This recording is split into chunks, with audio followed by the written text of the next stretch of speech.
YouTube, what is up? Thanks for joining us Wednesday night post U.S. women's national team match against Argentina.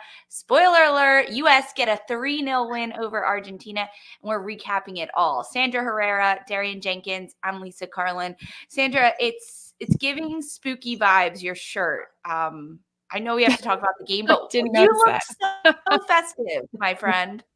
I'm ready to go. I mean, it was a little spooky out there tonight in certain stretches of the game, whether you're Argentina, maybe even if you were a player who hasn't been back in the mix, it might have felt a little spooky, but we're going to get into it for sure. Darian, how's it going? It's good. I just wore a plain white tee. I am saving my costume for the show tomorrow. Oh. Not spooky, but fun.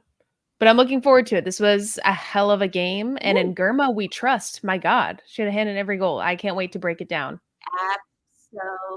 Absolutely. At halftime, Sandra texted me in our group and said, hey, you might have to wear your Girma kit. And I was like, nah. Like, I wasn't planning on it. I wasn't wearing it. Then Girma gets a brace, so I had to put it on. Naomi Girma, I love USA kit. I had to wear it for our girl. She gets a brace and an honorary assist. We're going to talk all about it. If you're with us, thank you. Like this video, subscribe to our YouTube page, join the conversation in the chat, your questions, your comments. We want to hear from you.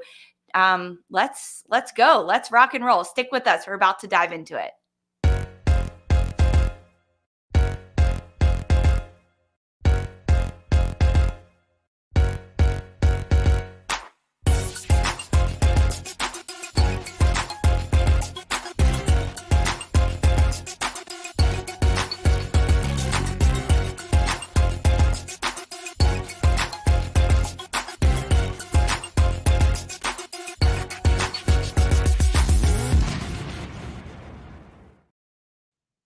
Hey everyone, welcome into Attacking Third for a very special U.S. women's national team against Argentina recap. The match has just concluded and we are breaking it all down. Analysis, conversations, anything that you could want about the USA. Alongside Sandra Herrera and Darian Jenkins, I'm Lisa Carlin. The USA, ladies, 3-0 win over Argentina, and they did it tonight on Mischief Night.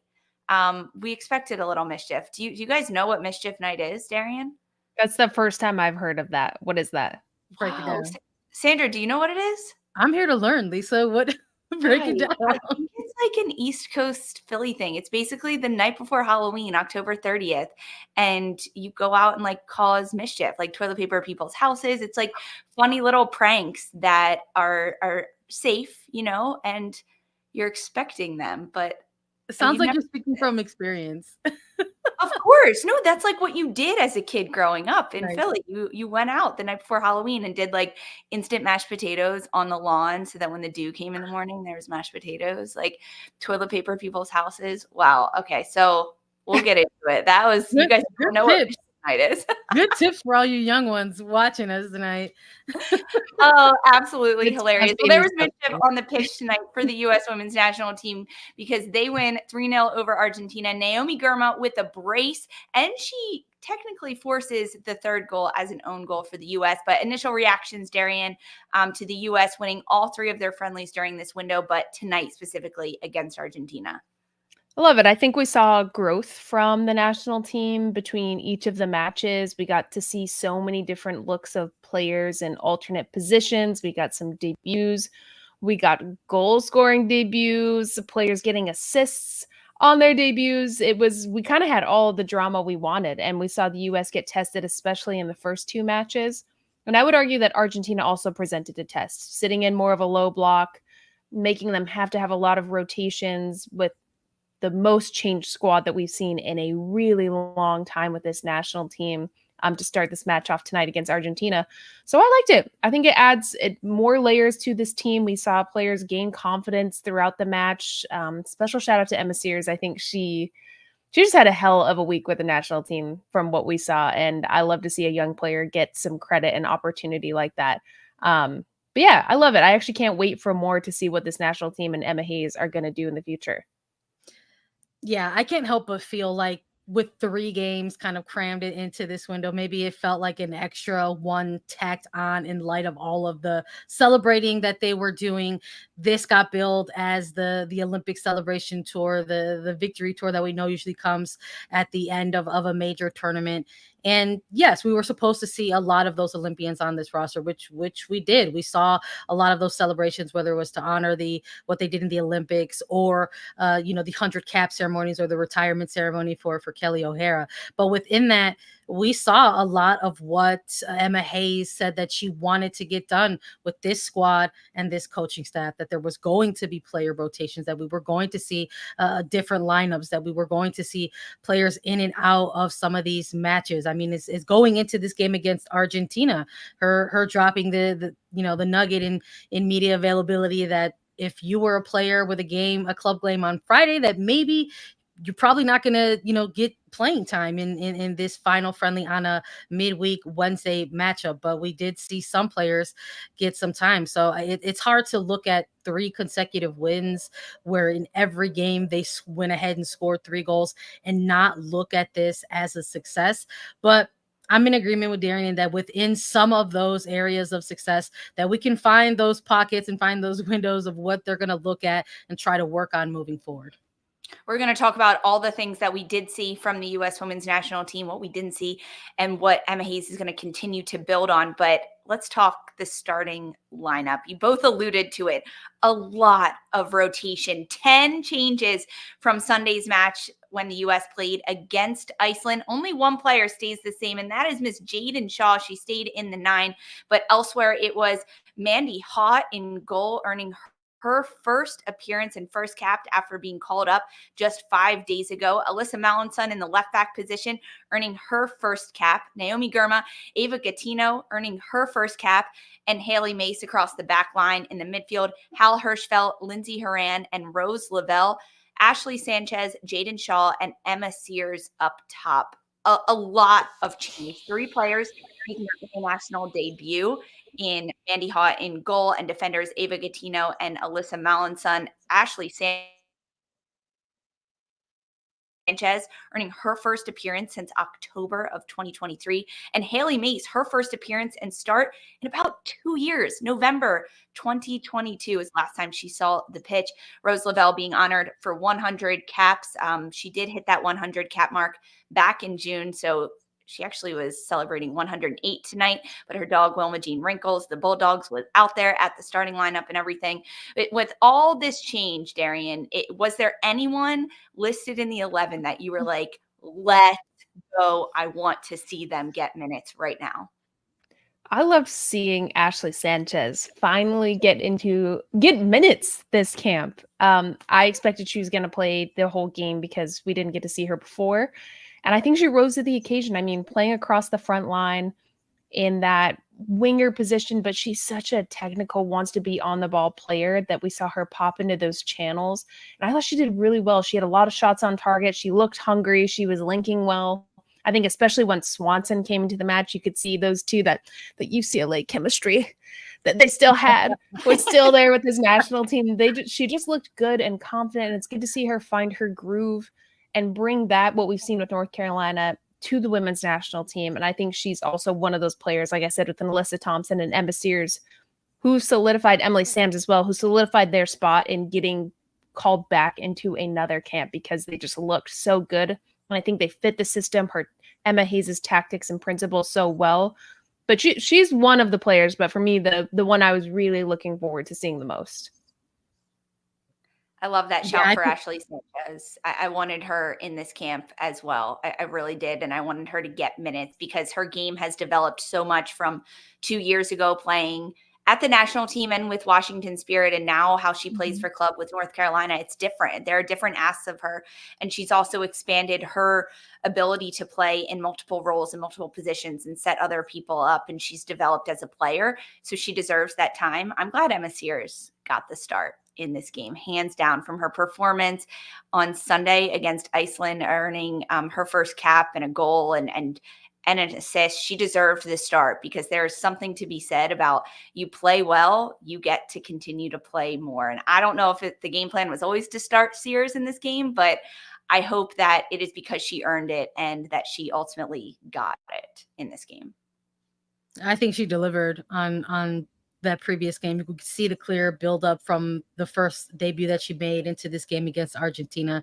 I think there was never a drop off point for her. So it was great to see her in the starting 11. I echo the sentiments of Sanchez. I think in the recap that Darian and I did and the match day 2 against Iceland, I got on a little bit of a soapbox and I was like, this is it. This is the game that's left where we have to see Sanchez. So I'm so glad when her name was dropped in that lineup. But it was also really cool to see that we got to see more of these players make their debuts. And I don't think coming out of this window now, the players who entered this camp without a single appearance are now leaving back to their clubs with at least one official senior cap appearance. And that includes Mandy Haught. So shout out to Emma Hayes, kind of maybe throwing folks off the scent a little bit, saying like, no, like no one's going to get, if you've got a game coming up on Friday, no way. But I think she took into consideration the position, the timing, the moment, and said, you know what, you can get in between the pipes here for us. And it's going to be significant and it's not going to take away from your club match coming up this weekend. So I was happy to really see Haught kind of get this start too. It's not something that's been normalized in USWNT culture, where we have seen 3 goalkeepers go into a U.S. women's national team camp, and every single one of them are walking out with a full 90 minutes within that window. So that made me really happy to see as well. Mandy Haught became just the 5th goalkeeper to earn her first cap in the last 7 years. And Sandra, she was a late call-up. Jane Campbell got injured after that first match. So ahead of Nashville, Mandy Haught called in, and then she got her first cap and first start playing a full 90. Is it as much as what she did in training or perhaps what she did in NWSL that earned her this start? I have to imagine it's based on club play. And look, that's the beauty and benefits in having a fully professionalized women's league, in the United States. I think there's so much of that framing around, you got to stay ready so you don't have to get ready. And I think at this point in NWSL's history, the fact that this is a league that is already looking into its next decade of existence, there is so much talent within this league to go ahead and pull from. And that's supposed to be the concept. If someone unfortunately picks up an injury, finds themselves rotated out, they have an expanded pool that they look at and pull from. Mandy Haught earning the start for the U.S. women's national team, one of 10 changes that Hayes rolled out with, and then the whistle blew. We're going to chat about the first half analysis, break it all down for you right after this quick break.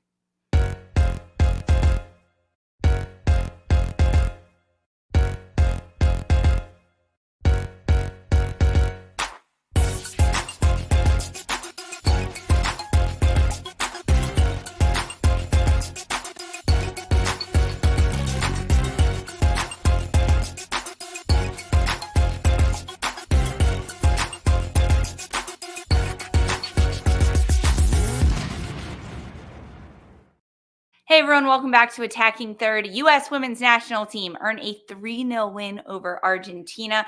This match happened tonight in Racing Louisville Stadium. So Louisville, Kentucky at Lynn Family Stadium. U.S. rolled out in a 4-3-3. A lot of changes from Emma Hayes, 10 from their previous match. And this time it was pressing with Haran and Jaedyn Shaw up top. We've talked a lot about that counter press.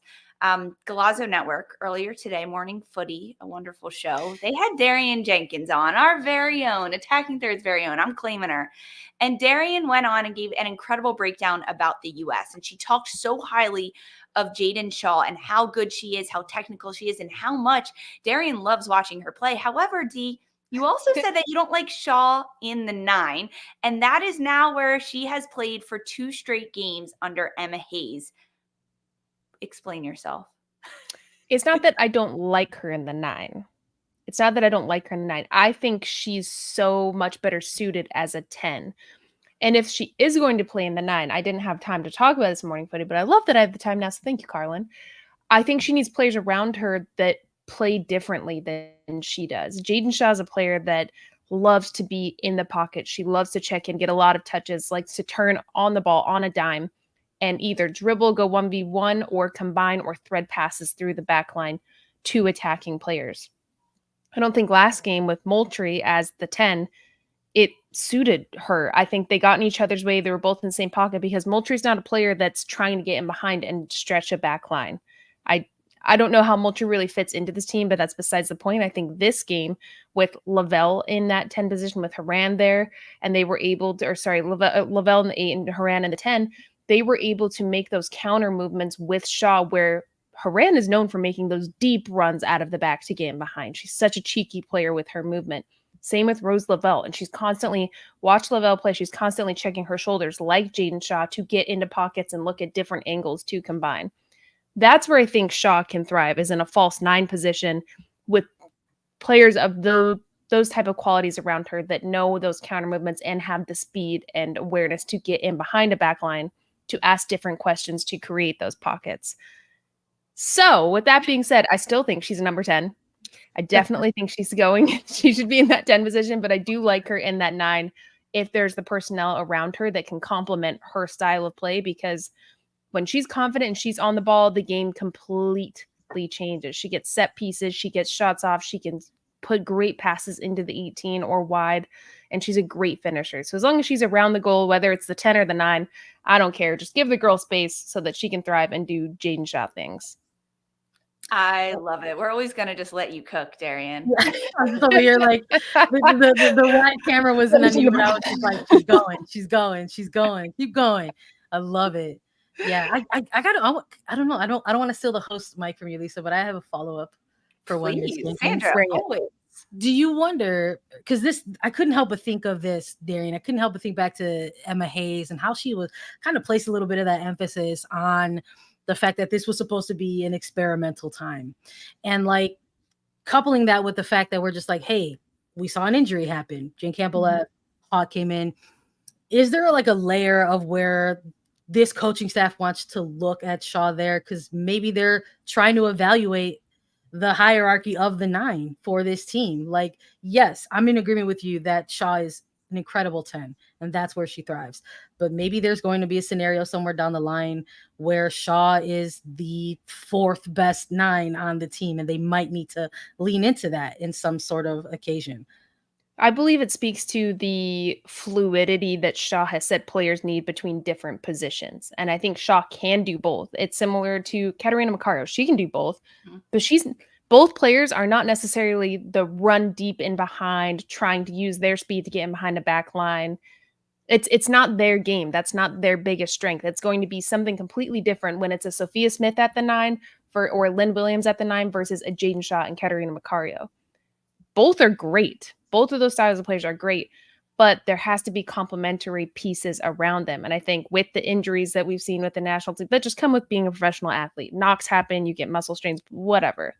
You need players that can fill in and cause problems, but have the tactical awareness and familiarity with their positioning and each other's tendencies to do that. So yes, I do think this is all part of a bigger experiment that Hayes is doing with bringing in personnel. I think Shaw is one of those players that has a spot on the national team in the future, and she was experimenting with players around her to see what complements Shaw's game.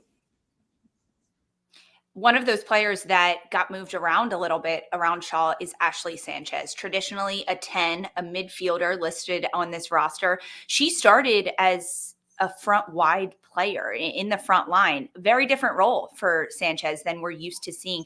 Darian, how do you assess the way that Sanchez fit into this system, especially in the first 45? First 45, I think she was getting her feet wet back into the national team, back into the rhythm. But once she started to get more touches on the ball and finally check into a pocket of space as opposed to just staying wide and going 1v1, that's where Ashley Sanchez comes alive and starts to cook, and she's combining and taking shots and looking confident. And I like that we got to see that in her game. I still don't even think we got the best out of Ashley Sanchez tonight. We definitely didn't. We know that she can do lights out better than she did tonight, but she was still one of the better players on the pitch, which is crazy to say. And I think once she gets more confidence, gets a little bit more familiar with the tendencies, new tactics of Hayes, like we saw her get better touches, more advancing dangerous touches in the second half, that's going to be a super, super competitive position, I think, for her, because her and Swanson play very similar to each other. They like to check in the pocket. They like to combine. They can float around. And I think once we saw those two combine, I was like, oh, Mm-hmm. there's our girl. That's how she needs to be at these camps from now on. And I think she got her lick back tonight. She got her lick back tonight. I love it. She definitely did. Sanchez and Shaw close together physically on the pitch is really fun to watch them because they are so cheeky, little back heels, little spin outs and give and goes that the player that is giving the initial ball is already ready to receive it on the back end in their little give and goes that they played to each other, which was really fun. Sandra, we got to see debuts from 3 different players in the starting lineup for the U.S. women's national team. Alyssa Malonson, Ava Gaetino, and Mandy Haught. But thinking of Malonson and Gaetino on the back line, the left outside back in Malonson and Gaetino in the center back role, how did they fare in this first 45 minutes? Their first 45 with the U.S. badge on their chest. You love to see it. I mean, I was hopeful that this was going to be a conversation that we were going to be able to have. The fact that there were a certain number of players heading into this camp without those minutes or without those senior level caps, and will they get them? And now here we are talking about the fact that so many of them pretty much can check that off their box at this point. I think this was the perfect game for them to get into. I think when we look at all these games kind of holistically, there's 3 games where they scored 3 goals in every single game. And I think there's going to be a further conversation about the fact that how they did that against a team like Iceland versus a team like Argentina. And so I think for this game, this being the final one at the end of a window, that maybe the opposition in front of them, that this was the game for these 2 particular players to go ahead and get in the mix and be able to, maybe if they had nerves or anxiety, game day anxieties or whatever, had room to make mistakes if they were to be had, because there was also Naomi Girma out there on this pitch as well. But I thought they did okay. I think in terms of what they were tasked with, I think we could say now at the stats that we're looking at out of this game, we're not tested with a whole ton from Argentina, despite the efforts that may have been there for that team. But that for those reasons, I think that this was the game in which they were going to get into to try to sort of just rip that Band-Aid off, say, okay, first cap, here we go, get out there, make your marks and have some fun. And I think they did a good job. Gaetino especially, she won fouls early in this game. I thought that was really good. I think those are the sort of things that you want to try to leave your mark in this game, because if you are going up against an opposition where maybe you might not get those opportunities to shine, you got to try to find those moments in which you can leave your mark. Speaking just of the field players, because Haught in a different category as a goalkeeper, Sandra, who had a better debut, Malonson or Gaetino? Oh, goodness gracious. I feel like they're a little bit different, but I'm gonna give this slight edge to Malonson in this one because I think she grew in the game as it went on. Darian? I'll go with Gaetino. I want to say I think her ability to play out of the back, and she plays as a 6 all the time with Paris Saint-Germain. I think we saw that with her kind of shiftiness on the ball. She was crafty at times when you would just expect a center back to just pass it, and she was juking out Argentinian forwards.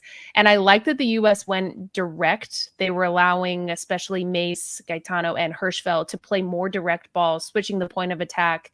And it looked good. She has a great ability to play out of the back. It's a huge quality to have that I think is very overlooked for center backs, because Hayes doesn't necessarily play that type of ball. So It was fun to see that, see them break it down, play 2 of the forward strengths with Sears, especially on that right. Just bomb it forward. Let the girl run. Let's see the stride.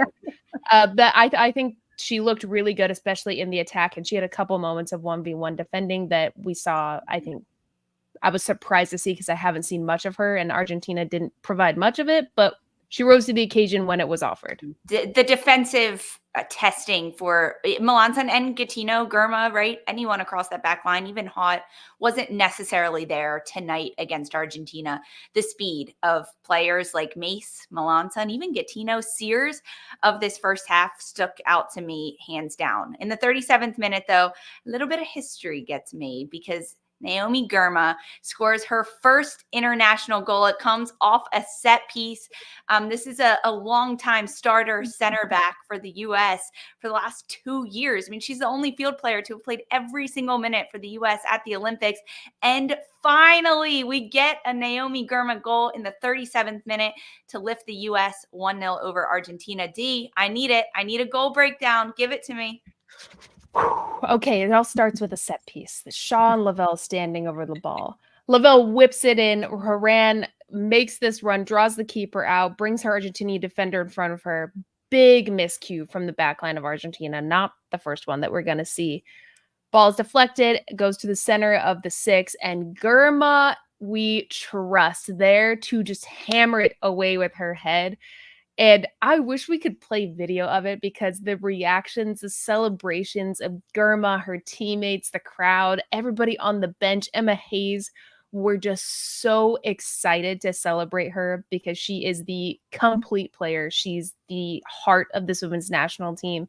And to just get one goal was incredible on the night. I know we're going to go into the second half after this, but it was a really, really fun match for Girma, especially. And she's making Ballon d'Or committee rue the day that they didn't nominate her because put her in the front line.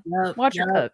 That is all the lore right now. Everyone is talking about Naomi Girma was not even nominated as a player to be voted upon in the Ballon d'Or that just came out earlier this week. It was given to Barcelona and Spain midfielder Aitana Bonmatí for the second year in a row, and that is it. Girma is saying, hello, French football. You need to pay attention to me. I am on the map. Salut, ça va? Oh, what is that? Translate. Hello, how are you? Naomi Girma. Hello. That's exactly what Girma's doing. She gets the opening goal for the U.S. and her first in the 37th minute. Naomi Girma gives the U.S. a 1-0 lead heading into the 40th minute. Don't go anywhere, guys. We are recapping USA and their 3-0 win over Argentina.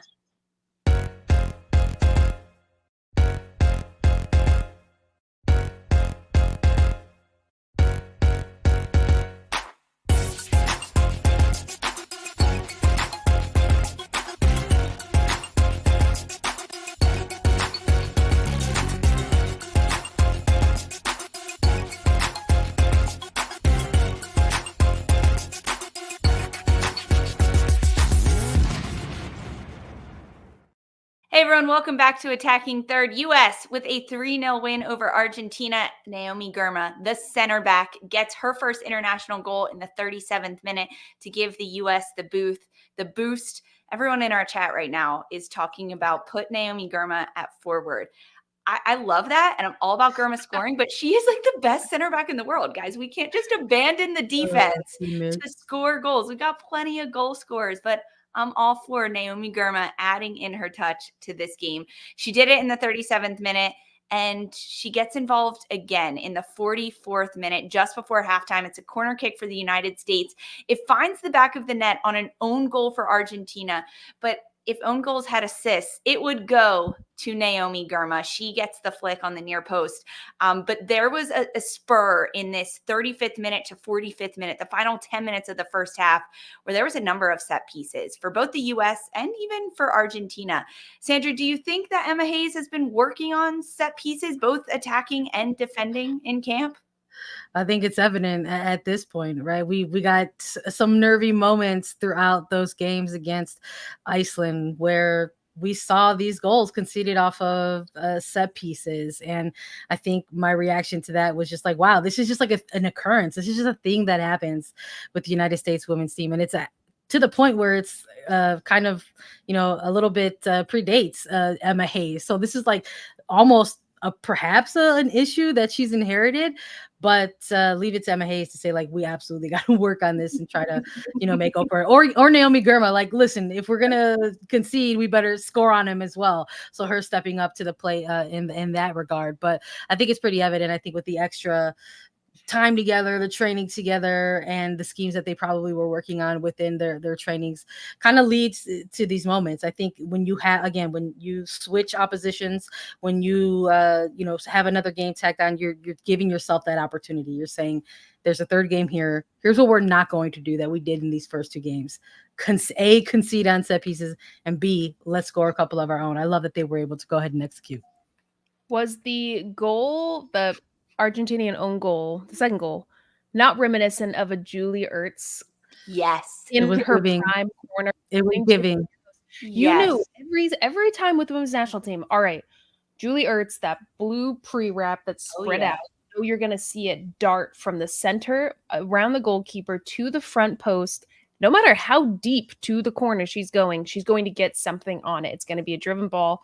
And we saw that with Girma. I think bringing her defender out, her movement is what created that gap to create the own goal. And goal is a goal. I wish it went to Girma because she was sitting on a hat trick in this match. And I mean, what a way to just go out of a friendly, a couple of friendlies with the national team, scoring a couple of goals, but would have loved the Hattie. It's going to come. It's going to come. It'll come for Girma. Don't worry. It will come. But I love this. I think we're seeing the U.S. get a little bit more into set pieces. Argentina, their backline, their defensively were in shambles with, they just have a lot going on. The Argentine players were giving their best, but I like that the U.S., we finally saw some bite on set pieces, some different sort of organization, because they have some tall, powerful players, especially with Sears in there. That's the only part of her game I'm like, oh, you need to be getting on the end of crosses and you are going to be a complete player. But the U.S. has some weapons in the front line that the set pieces definitely need to be better for me. For Emma Sears, she is more of a player that's whipping crosses in, not necessarily throwing her body on the line in the mix. But ultimately, U.S. goes up 2 goals in the 44th minute. They head into halftime, 2-0 up over Argentina. 1 sub just into the second half. Corbin Albert subs on for Rose Lavelle in the midfield. And then in the 49th minute, we get our 3rd goal from the United States, and it is a brace for center back Naomi Girma. Another header, too. Like, not only is she scoring goals, but she's getting her head on it. And the 3rd goal of the game, and she was part of all 3 of them, Darian. How was this one different? Take us through it. I love this. I mean, the ball was resurfaced. A cross came in. Argentina did well to clear the first cross. And then I wish we had a replay of it, because if you watch Girma's movement, she goes in for the first one, it gets deflected. And she has the movement of a 9 where she recycles her run. She's checking her shoulder. She's getting next to her defender, initiating contact. And then we have to give a lot of credit to Malonson, who just whipped a ball in with some pace behind it, piercing through the back line of Argentina. And Girma with the whiplash. And everyone's faces and celebrations were like, yeah, so good. Happy for this player, this trailblazer, getting a brace. And it was a beautiful goal. I mean, she is the new target on set pieces for the U.S. And then to see her go over and hug longtime teammate, longtime friend Sophia Smith on the sidelines was just the cherry on top for Naomi Girma getting a brace tonight. Said, hey, I'm coming for your job. Watch out. Exactly. Stay on the sidelines. Rest easy, girl. Rest up. Rest that ankle. A brace for Naomi Girma, and Alyssa Malonson in her debut gets the assist on this 3rd goal to come for the United States. And it was so good from the U.S. And you would think after the 3rd time Naomi Girma heads the ball in the box, or really the 2nd time, that Argentina would, double mark her, at least throw a couple players on her so she doesn't have a wide open header. And that's exactly what she does in the 49th minute, ultimately, to give the U.S. a 3-0 lead over Argentina. And then we got to see a couple more subs come in the second 45 from the U.S. Emily Fox comes in for Haley Mace, and Mallory Swanson in for Lindsay Horan. So that shifted Ashley Sanchez, who was playing in the left winger position, deeper into the midfield as a 10, and Mallory Swanson played across the front line up top. 70 minutes, we also got to see Casey Kruger sub in for Alyssa Malonson, and Emily Sams make her 2nd appearance with the U.S. women's national team in for Ava Gaetino. So it was then Sams and Girma playing together as that center back role. Darian, you touched on in the first half specifically how the U.S. was playing so direct. Balls coming from Gaetino out of the back into the front line. And then there was also moments where there was quick little build up down the pitch for the U.S. Was there a moment in this game where you saw the style of play shift for the U.S.? Yeah. Knowing that Argentina was going to sit in that low block, we saw what I think Hayes was doing in the Olympics, which is really quick movement, short passes, the rotations between positions, this very fluid style of no one sits in one pocket for more than 5 seconds is what it feels like when you're watching this women's national team. I also loved that because Hirschfeld was the lone 6, it was Albert and Sanchez that were playing the 8-10, and the U.S. plays now with 5 on the front line when they're in possession. Girma's basically a false 6 at this point. She's able to go up and help build, help switch the point of attack, but really just bounce around whoever their opponent is. And I like this because it's drawing them out. It's creating those pockets where players like Swanson, Shaw, Lavelle, Sanchez like to operate, and it's creating those gaps. So I like that we're seeing that evolve a little bit, because watching Girma go higher, and it's a little bit vulnerable, but the U.S. has really good countermeasures, because if you're up in those pockets of space, as soon as you lose it, you can close down quicker. I think we saw that. There was maybe one time where Argentina got out, but it wasn't enough of a threat to cause worry. But yeah, I really like this look from the U.S. And again, they just keep layering their style of play and how they can hit you. Emma Sears made her second appearance tonight for the U.S. women's national team, and she was so electric up top. She played a full 90. She was interchanging. She was so quick, so quick. That girl can run. Sandra, we have to give Sears some love. From her first cap on Sunday to earning her first start tonight. She's already got a goal and an assist coming from the last match. But how crucial was Sears in her contribution to the U.S. women's national team play in this camp? It's funny to talk about a player who's just kind of making her debut across 2 games, kind of become that player that they leaned upon a little bit over the course of her time that she did see on the pitch. And I think that's what has sort of made Emma Sears so special to watch over these last couple of games. I mean, she's out there playing to the moment a little bit. I don't think we saw a ton of those kind of bright light jitters that maybe you can see from a player within a big moment from time to time. And maybe it was helpful to sort of have that first game against Iceland and then going back home, because maybe sometimes when you're playing in front of in your club stadium where you're familiar with, maybe there's a layer that can come in where you're like, how am I going to perform now that I'm with the national team? But we didn't see that from Sears in this one. She was fearless in a lot of moments and really not afraid to sort of take advantage of what Argentina was presenting to the team and to her. Really kind of rough and tumble at moments, not afraid to take on the defenders in front of her and whipping these balls in to make sure that they were getting into the box for players who were making alternate runs or getting in positions to try to get ahead on them or a body part on them. So to see her go from one game to another and not really kind of miss a step, or really kind of look a little bit sharper in some stretches of the game, I think really speaks volumes to this talent. And I think it really speaks volumes to what we see with this women's national team pool. I love this for Sears because it's so, I mean, you guys have been in positions where you kind of go into a job like, hey, I know what I can do. And that's all I'm not going to focus on anything else. She came in with that. And I was talking with Alexis and Nico today specifically about Sears, and Nico was saying she has I'm sure it's much more beautiful in Spanish, but has the scent of the game. She can just pick out what's open, what to follow, who to go against, what to exploit. And we saw that. And I like that Emma Hayes was playing the style that fit into her, which is a little bit more direct.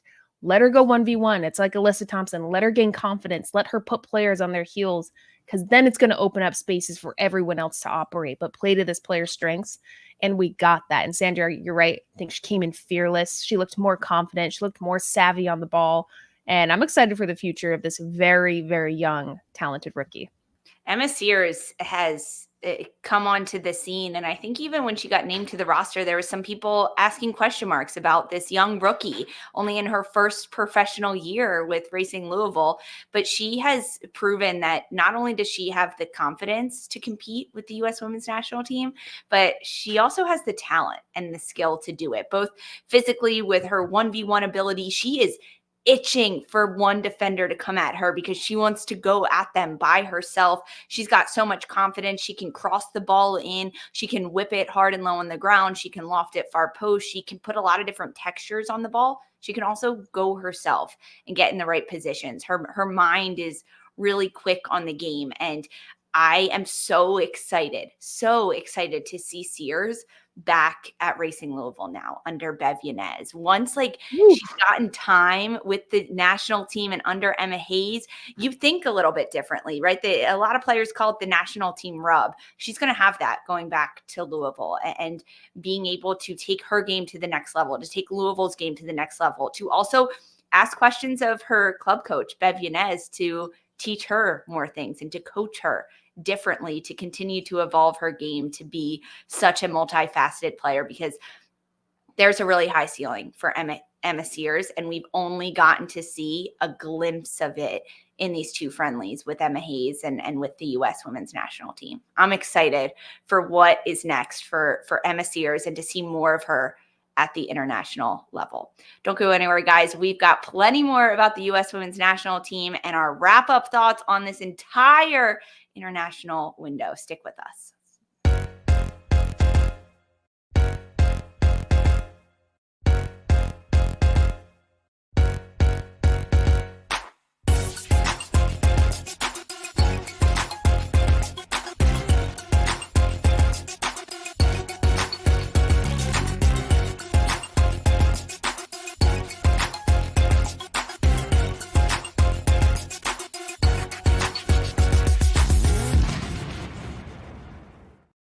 Hey everyone, welcome back to Attacking Third alongside Sandra Herrera, Darian Jenkins. I'm Lisa Carlin. U.S. women's national team, they defeat Argentina 3-0 in their final match of this international window. So that is 3 goals in each of their 3 games that they played. The first 2 games were 3-1 wins against Iceland. And now we got to see the U.S. against Argentina. And this is a side that looked very differently than Iceland. But when we think about everything that Argentina has to bring to this international window and specifically playing against the U.S., Sandra, what did you take away from Argentina's play tonight? Lisa, it's tough, because we're coming off of we're just a couple of weeks removed from a month where we were celebrating Latin American History Month. And it was tough knowing that this was going to be not only an opponent that this United States gold medal winning team was going to go up against, but knowing what the players on this team have sort of been going through for years and years and years. And so not only were they this third game that were kind of tacked on through this window, there are moments of opportunity here, not only for the United States. We were able to see in which they were tested a little bit because they got presented with this 5-back. It took them 37, 38 minutes to get that breakthrough.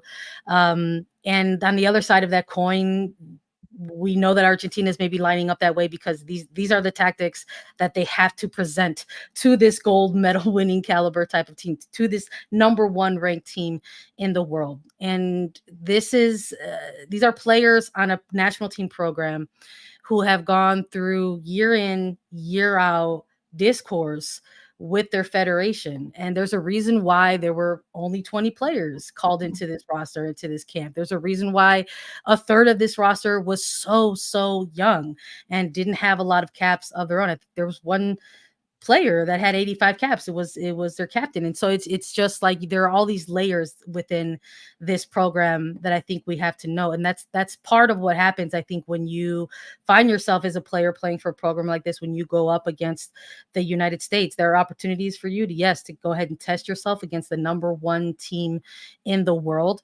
But there's opportunity to chat about some of that ongoing discourse with the national team program, that here they are in 2024, still fighting for some minimum standards. I mean, this is a program that had 3 players that had to remove themselves from a national team window just in May of this year. And we're talking about just a couple months after the United States saw them in a Gold Cup competition. Their prominent goalkeeper, in Laura Antiveros, Juliana Cruz, a defender, their midfielder, Lorena Benitez, someone that a name that people are familiar with at this point. They just reached a boiling point. There's this weird sort of moment where there's just a tipping point for players and they find themselves coming in and out, and the federation never has a comment about it. Argentina's Footballing Federation never has a comment about it or doesn't want to address it, which for me speaks as loud as anything when it comes to talking about this team and the failure of minimum standards that exist for Argentina as just one of many programs across the globe in women's soccer that they're fighting for those things. So it's tough for me to watch a game like this, because like here we are talking about, yeah, it's three goals that they got put up on Argentina, but we're not talking about this in the same way that we did with Iceland. With Iceland, we're talking about a 13th team that's ranked in the world, how they are qualified for another Euro, how they have all of these things going for them in a good trajectory, and it's the opposite for Argentina, so there are stretches of this game that are tough to sort of see and talk about, because you could see that some of the disorganization or the lack of tactics, or the lack of literally anything. I think the possession era at one time was like 72 to like 28. Like you could see that there's a struggle there, but there's so many more complex layers to why it looks and feels the way that it does on the pitch. And at the end of the day, when we do get to see these types of teams go up against the United States, where we know they're going to get tested in a low block or in a 5-back, the other side of that is for us to recognize the fact that women's soccer across the globe, in terms of minimum standards, is not an equal playing field. Sandra, thank you so much for chatting about that, bringing light to it, because it is so necessary. Sideline reporter for the match, Melissa Ortiz, she did touch on it too a little bit. Even Emma Hayes in the pregame, one of the things she talked about was how across the board there has to be better standards, even for the women's national programs and national programs around the world.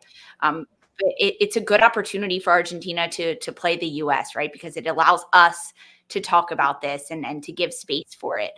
The U.S. now played against two different opponents in one international friendly, and those are some bonuses and pluses. When you think about, Darian, the way that Iceland played and how they tested the U.S. compared to Argentina and how they tested the U.S., what are some of the comparisons that you noted? For Argentina, obviously, Sandra very well said, beautifully said. The standard absolutely needs to be better. They resorted to being in a lower block, trying to not come out, not pressing the U.S. If they did that, it would have exposed them even more so than we saw tonight, because they don't have good leadership. They don't have the foundations needed. So the safest bet is to sit in a low block and try to just plug those spaces and hit the U.S. on a counter or a set piece. And yes, that still causes problems for the U.S. It asks a lot of questions. How are you going to switch the point of attack? How are you going to make penetrating passes when it's so congested in that middle to attacking third for the United States and to the U.S.'s attacking half? And I liked this. I think we saw players, like I said, how Hirschfeld, Gaetino, and Mace playing those long balls out of the back line that actually suited a lot of the players on the width for the United States. Versus against Iceland, it was a lot more of playing those penetrating passes, sometimes in the US's middle to defensive third, having to try to break those lines, try to counter, dribbling, breaking the press, because there was space offered for the United States to play in. And I like this. I think we got different glimpses of players that can read those pockets of space, that can understand the tactics of who they're going against. And it just looked good, because teams are going to look at the U.S. If I'm looking to play against the U.S., I'm thinking, oh my God, okay, so they can switch from this to this on a dime. They can sub in Lynn Williams with fresh legs off the bench. Oh my God, okay, we're trying to press them. Let's change our entire game plan. There's so many threats that the U.S. now has that I think we have not seen from this team. I don't think that's been required of this team in so long. And that's the Emma Hayes effect. That's a really good way to put it. It hasn't been asked of them to do this so often. And frankly, I think Emma Hayes is going to ask that of this group a lot. Not necessarily the opposition they play, but Hayes is going to force them to problem solve in these moments. There were 7 players that made their debut during this international window: Yasmin Ryan, Hal Hirschfeld, Emily Sams, Emma Sears, Ava Gaetino, Mandy Haught, and Alyssa Malonson. Of those players, who has solidified themselves on the U.S. women's national team with the full strength? That means Crystal Dunn back, Trinity Rodman back. Which of those players have solidified themselves? Go ahead, Sandra. Goodness, with the heavy hitters back? With the heavy hitters back. Yeah, that changes things. That's who they're competing against. That's who they're competing against. There's a lot of them, so I'm going to go with 2. I'm going to say I think Emma Sears did enough, and I think Emily Sams did enough. Well, Emily Sams already has a gold medal. So. I mean, come on. It's so funny. She's on the list. She's on the list. All right, Darian, what about you? I'll also say Emily Sams, and I'll go Hal Hirschfeld. Do I think we saw the best of Hal Hirschfeld in this? No, but I like that she brings something different than Coffee and Albert, where she's not afraid to get stuck into tackles and hit you and set the tone of the game. Her playing out of that sixth position, her long balls, I think we saw spaces where, oh, wow, I have not noticed this about Hal Hirschfeld in her club play that I really saw in the national team, because it's such a different level where that's where she can get better. That's where she can become more of an elite player. And that's exciting for a player like her who just went to the freaking Olympics as a rookie with the national team. So we're not even close to her ceiling, but I think seeing that Hayes has so much trust in what she's seen in her play at club and her training at the with the national team level and what she brings from a physicality standpoint and tempo to the game, I think she's got that position, and we need more depth at the six. I agree. Need more crunch. I agree completely. I love these shouts. Sam's definitely for me. I'm going to say Ava Gaetino. I think she played very well, and Darian, can bring depth at the six because she can play as a center back. She can play as a six. Yeah. I think if you're a versatile player like that, you also have the edge up on maybe someone else in the group. Okay, before we go, I have to ask, who didn't you see enough of in this camp? Who did you want to see more of? Darian? I was looking away so you wouldn't go to me first. I went first last time. I'm going to say... You have one? I do. I'm going to just say Sanchez. I don't know if there was like a tweak or something muscular or something in this window where she wasn't able to get more time, but I want to see more. It almost sort of feels like she ran out of time there at the end. So more Sanchez for me. I'll say, even though she got quite a bit of time, I don't think we saw the best of her, and that's Yasmin Ryan. I think she was put into that winger position, and maybe there's so many tactics you're learning and so much that comes with being thrown into a match on the jump that I think we saw her be in her head a bit. And I know she has so much more to offer, and she still was a great player on the pitch, but she has such special qualities that I don't think we saw enough of in the minutes that she got. So for me, she's a player that I actually really wanted to see her come into this last match, but we got playoffs, baby. We got one more regular season game. So Gotham needs her rested. She is a leader on that team. So I get it, Emma Hayes, but I hope she comes back into a camp and gets some good minutes. We've got playoffs, NWSL playoffs. They start in just 2 weeks. The final regular season match day is this weekend, and tomorrow on Attacking Third, we are talking all about it. The U.S., they win 3-0 over Argentina. Join us tomorrow right here on YouTube live at 11 a.m. Eastern time. Sandra will be there. Darian's there. Aaron West is going to be there. We are doing awesome things talking about the final match day in the NWSL. Thanks everyone so much for joining us for tonight's recap. Make sure you follow Attacking Third wherever you get your podcasts and leave us a 5-star rating and review. You can also watch us on youtube.com/Attacking Third and watch us on the CBS Sports Golazo Network for all your women's football coverage. USA, they go undefeated in this friendly window. They beat Argentina 3-0, a brace from Naomi Girma, and she forces the own goal in this final matchup. Put her at the 9. Thanks, everyone, so much for joining us. For Sandra, Darian, and Mark, I'm Lisa. This was Attacking Third.